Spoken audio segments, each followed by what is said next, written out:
আসসালামু আলাইকুম রহমতুল্লাহ। সম্মানিত ভিউয়ার্স, কেমন আছেন? আল্লাহর রহমতে আমিও ভালো আছি।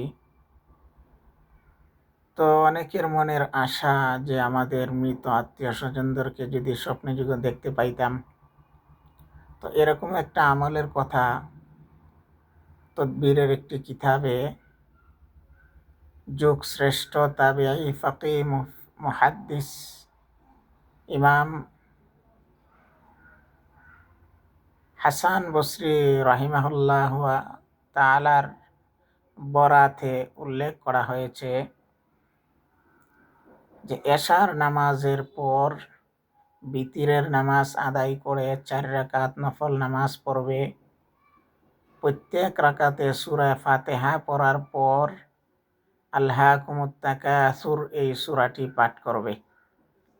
তারপর ঘুমাতে যাবে। যাওয়ার পরে একটি দোয়া পড়বে, আল্লাহুম্মা আরিনি ফুলানান আলাল হালাতিল্লাতি হুয়া আলাইহা। এখানে ফুলানানের স্থানে যেই ব্যক্তির সাথে সাক্ষাৎ করতে ইচ্ছুক ওই ব্যক্তির নাম নিতে হবে। মাতা পিতা হলে মাতা পিতা কথা বলবে, অথবা আত্মীয় স্বজন হলে আত্মীয় স্বজনের নাম বলবে। যেমন কথার কথা জায়েদের সাথে সাক্ষাৎ করার ইচ্ছুক, তাই সে বলবে আল্লাহুম্মা আরিনি জাইদান আলাল হালাতিল্লাতি হুয়া আলাইহা।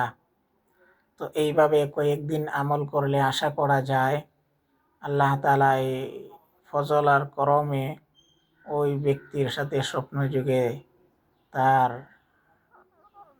দেখা হবে।